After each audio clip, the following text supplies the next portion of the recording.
কারো সঙ্গে নিয়মিত ঘুরছেন, ফিরছেন, দিনের অনেকটা সময় একসঙ্গে কাটাচ্ছেন, মনে মনে ভাবছেন একে অপরের প্রেমে পড়ে গেছেন, কিন্তু এই অনুভূতিটি আসলেই প্রেম নাকি মোহ তা বুঝে উঠতে পারছেন না। অনেকেই দেখা যায় প্রথম প্রেমে পড়লে সঙ্গীর সবকিছুই যেন ভালো লাগে, তখন করলেও মিষ্টি খেতে লাগে, কিন্তু যত সময় যেতে থাকে স্বাদ বুঝতে শুরু করেন তখনই আর সম্পর্কে থাকতে ভালো লাগে না। তখন নানা সমস্যা তৈরি হয়। অনেকে প্রেম ও মোহের মধ্যে ফারাক বুঝতে পারেন না। যখন প্রেমে পড়ছেন সেটা কি ভালোবাসা বলে মেনে নিচ্ছেন, কিন্তু কয়েক মাস যেতে না যেতেই প্রেমের মোহ কেটে যাচ্ছে।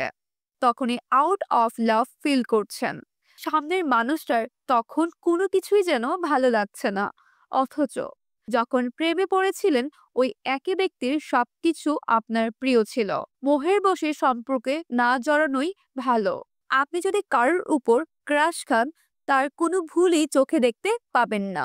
এমনকি সে যদি কোনো বিষয়ে ভুল করেও থাকে, সেটা আপনার চোখে ঠিকই মনে হবে। বারবার তাকে সেফ গার্ড করার চেষ্টা করবেন। কিন্তু আপনি যদি সত্যিই কাউকে ভালোবেসে থাকেন, তবে তার ভুলকে ভুল এবং ঠিককে ঠিক বলবেন। তিনি যদি কোনো ভুলও করেন, তাহলে তাকে বুঝাবেন, তার ভুল শুধরে দেওয়ার জন্য সাহায্য করবেন। আপনার সঙ্গী অন্য কারোর সঙ্গে কথা বললে আপনার যদি হিংসা হয়, সঙ্গী আপনার বদলে অন্য কারোর সঙ্গে সময় কাটাচ্ছে বলে আপনার খারাপ লাগে, তখনই বুঝে নেবেন এটি সত্যিকারের ভালোবাসা নয়, মোহ। যদিও এটা কিন্তু সম্পর্কের রেড ফ্ল্যাগ। কোনো মানুষকে ভালোবাসলে তাকে আপনি নিয়ন্ত্রণ করার চেষ্টা করবেন না। তাছাড়া আপনি জানেন যে মানুষের সঙ্গে মেলামেশায় আপনাদের সম্পর্কে কোনো খারাপ প্রভাব পড়বে না।